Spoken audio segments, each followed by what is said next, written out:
성경 말씀 보겠습니다.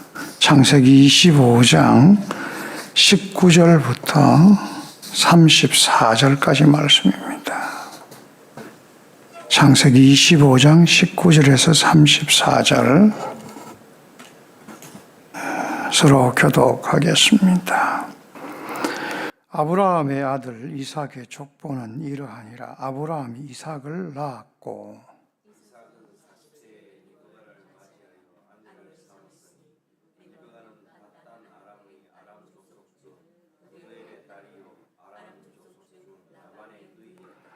이삭이 그의 아내가 임신하지 못하므로 그를 위하여 여호와께 간구하매 여호와께서 그의 간구를 들으셨으므로 그의 아내 리브가가 임신하였더니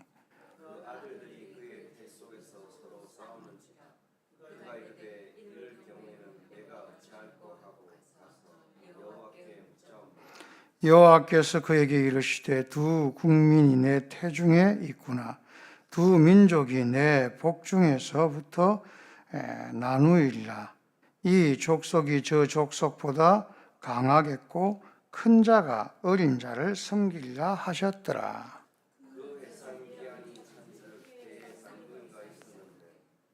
먼저 나온 자는 붉고 전신이 트롯 같아서 이름을 에스라 하고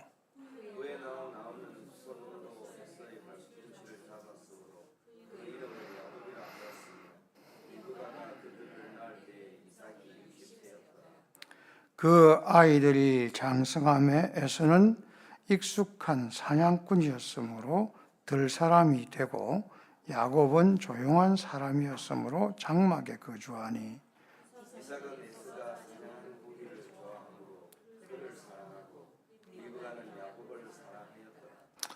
야곱이 죽을 쉬었더니 에서가 들에서 돌아와서 심히 피곤하여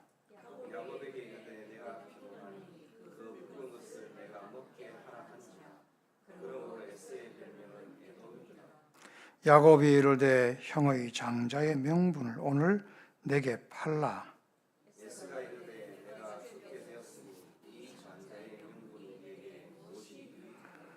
야곱이 이르되 오늘 내게 맹세하라. 에서가 맹세하고 장자의 명분을 야곱에게 판지라.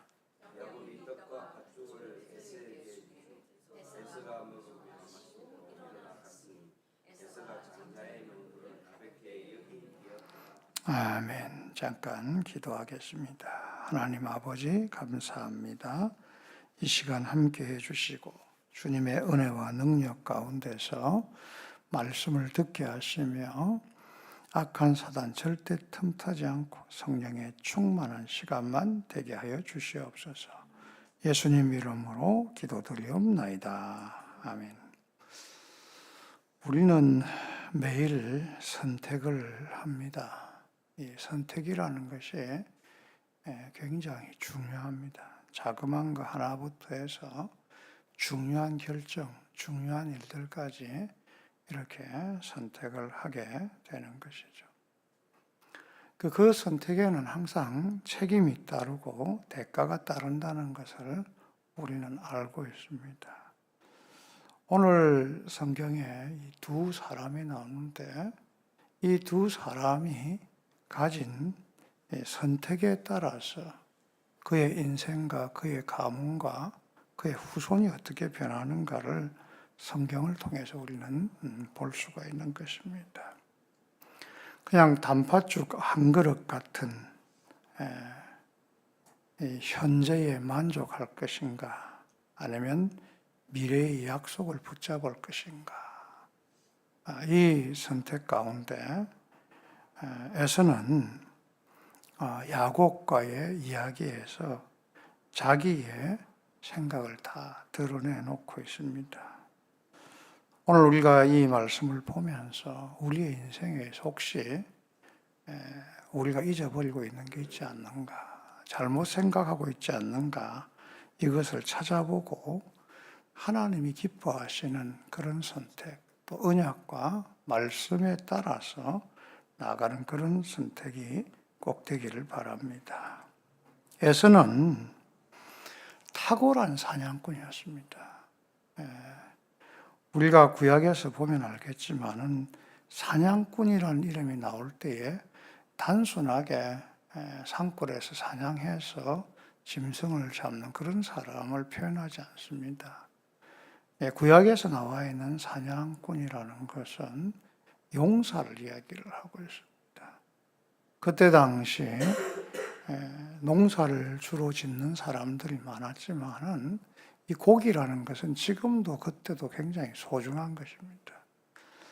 이 고기를 공급할 수 있는 여러 가지 방법이 있지만은 이 사냥을 통하여서 고기를 또 짐승들을 잡아서 그걸 가축을 또 키울 수 있는 그런 여건을 만들어 주는 사람이 사냥꾼이었기 때문에 여기에 대해서 사람들은 굉장히 존경심도 가질 뿐만 아니라 그 사람이 능력이 있다라고 생각을 합니다. 지금은 뭐 좀 힘이 없고 그렇게 해도 머리만 좋아도 세상에서 잘 살 수 있지만 이때 당시는 힘이 있어야만 세상에서 정말 자기의 능력을 발휘할 수 있는 부분이었죠.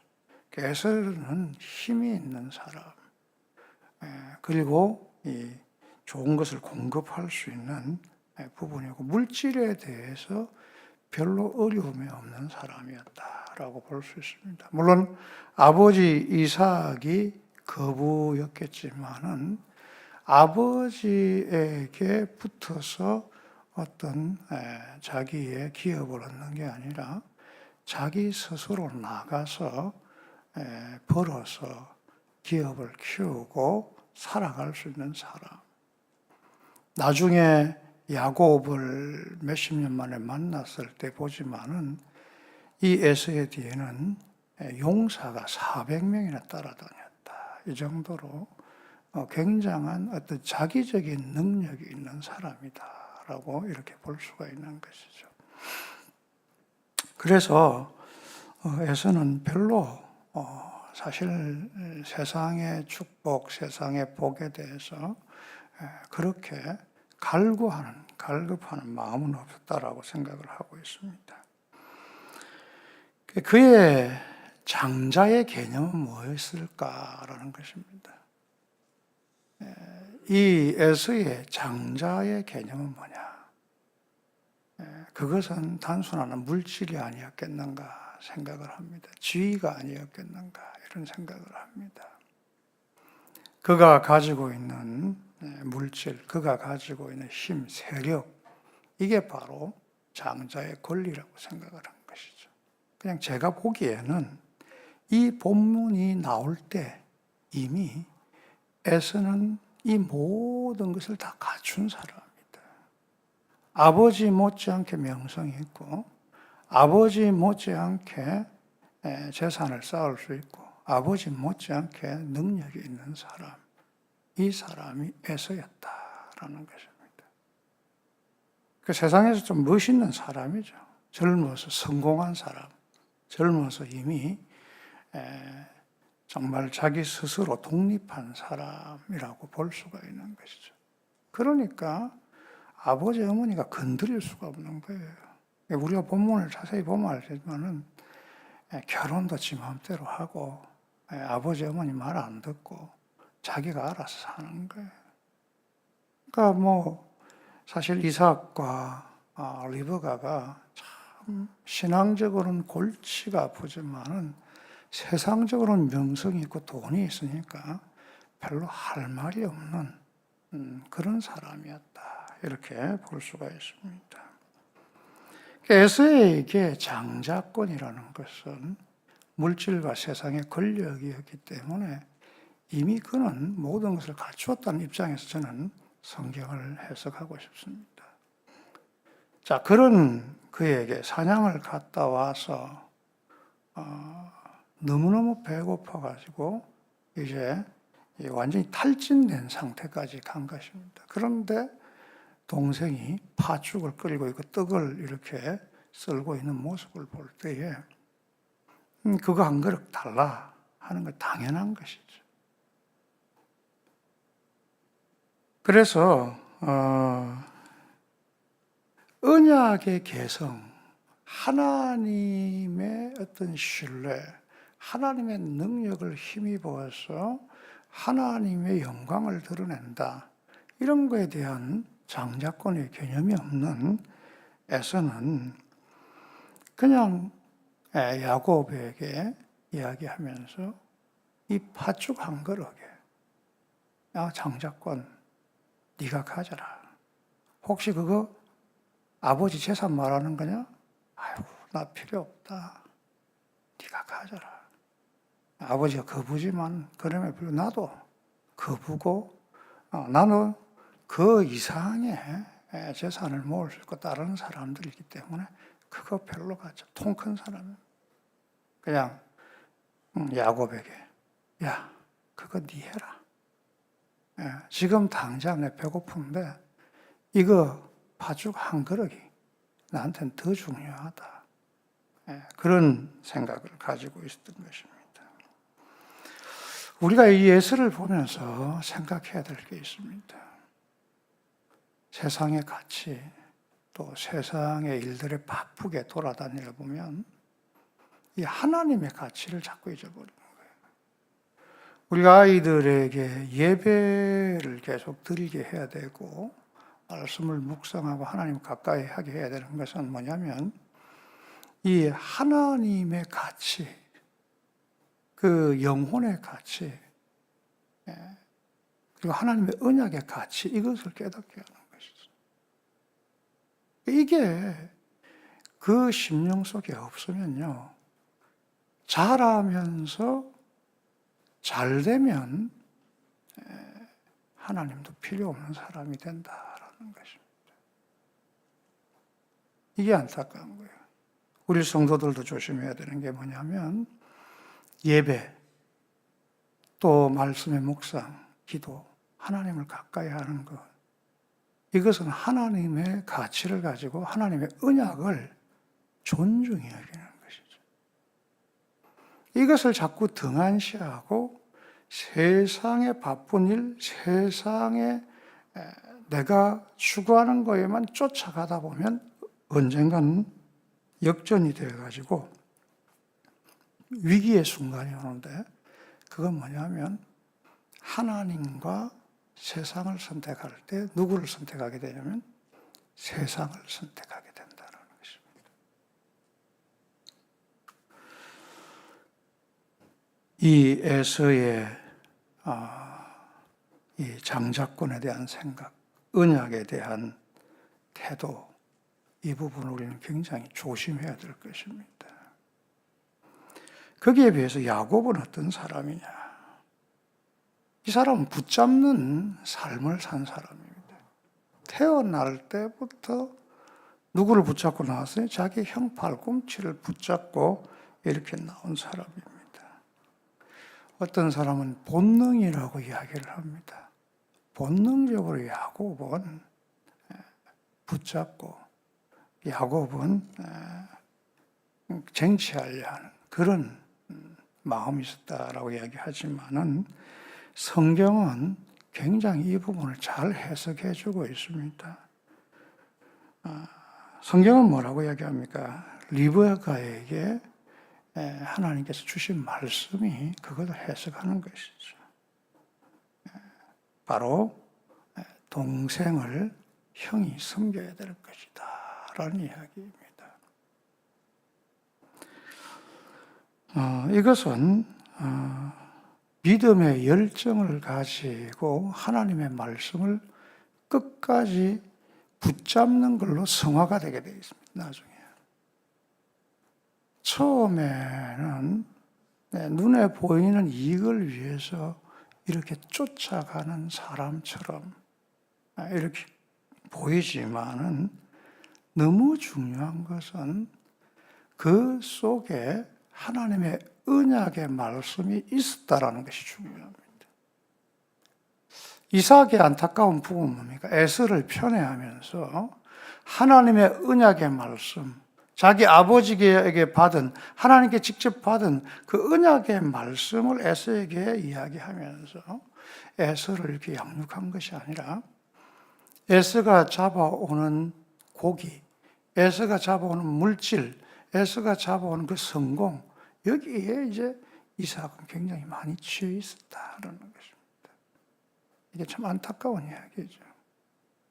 세상에서 탁월한 자녀, 세상에서 염려 없고 걱정 없고 사는 자녀 참 우리에게 중요하지만은 이 굉장히 중요한 건 리브가와 같이 야곱을 편애했다기보다는 하나님의 말씀, 언약을 그 마음속에 항상 품고 있었고 아마 그걸 야곱에게 끊임없이 이야기했을 것이다 라는 것입니다. 그래서 야곱에게 장자권은 굉장히 특별한 것입니다. 이 야곱에게 장자권은 뭐냐? 단순히 아버지의 재산을 물려받는, 어떤 아버지의 권리를 물려받는 그런 게 아니라 언약의 계승자가 된다.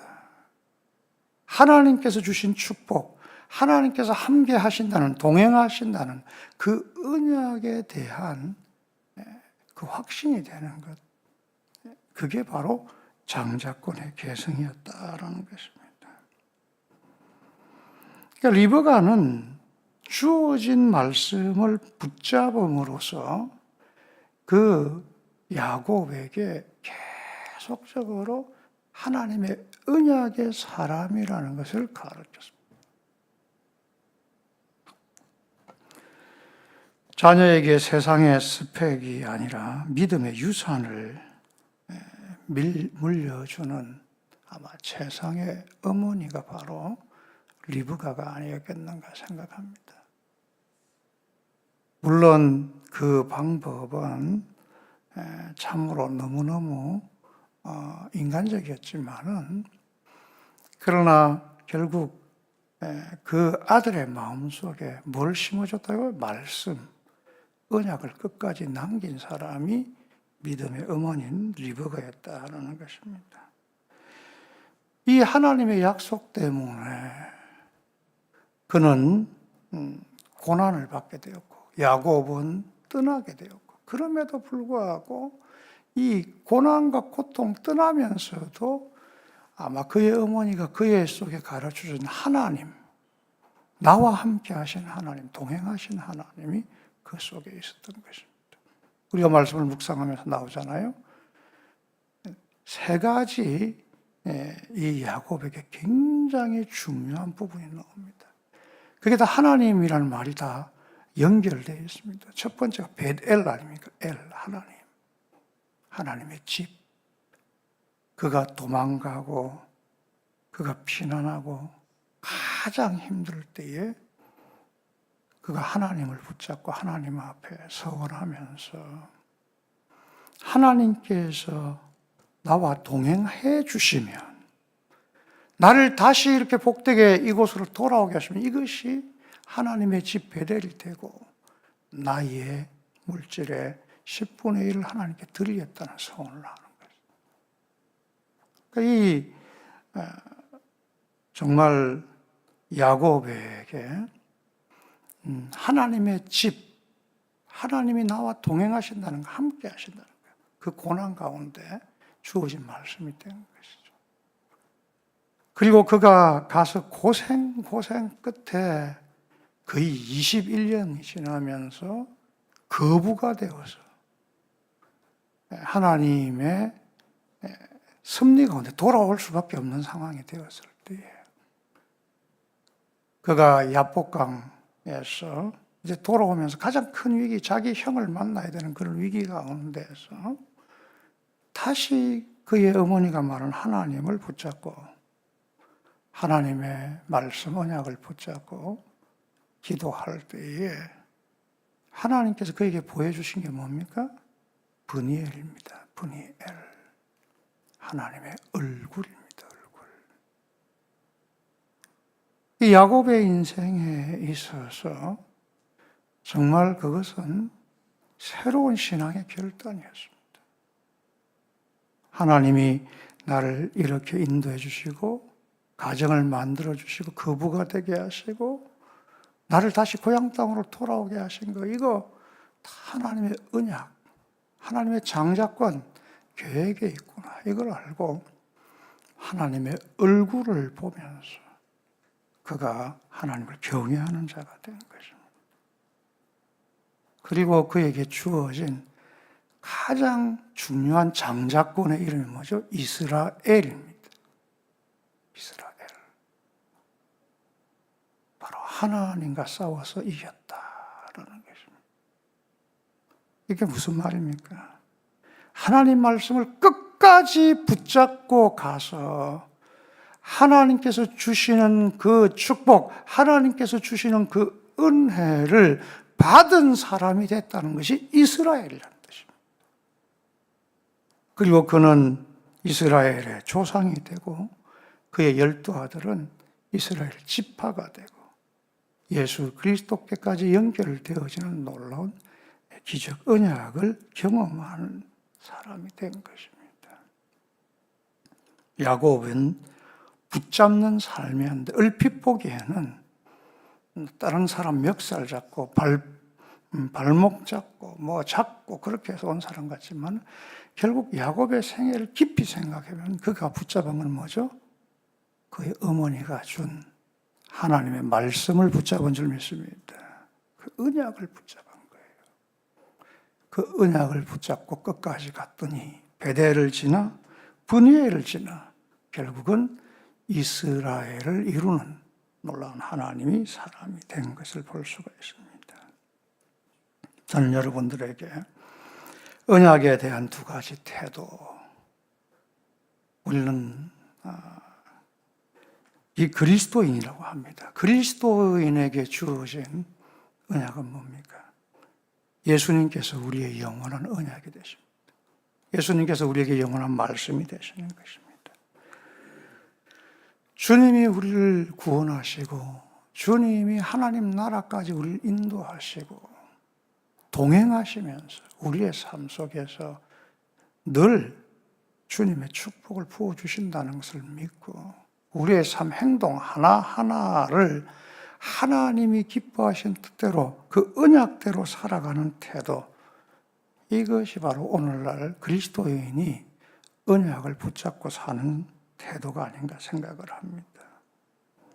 예수님을 붙잡는다면 당장 손해를 볼 수도 있고 고난의 길을 갈 수도 있지만은 끝내 주님과 동행하면서 최후 승리를 얻는 그런 하나님의 영광을 보게 될 줄 믿습니다. 우리의 인생에서 가장 중요한 게 뭔가, 소중한 게 뭔가 다시 한번 생각하는 시간이 되었으면 좋겠습니다. 여러분, 우리에게 정말 세상에서 모든 것을 가진 사람이나 항상 부족한 사람이나 밑바닥에 있는 사람이나 우리에게 가장 소중한 것은 언약인 우리 주 예수 그리스도인 줄 믿습니다. 우리 주 예수 그리스도를 붙잡고 주님을 의지하고 끝까지 달려가는 자에게 하나님께서 동행하시는 복이 있고 그 안에서 하나님께 영광이 나타날 줄 믿습니다.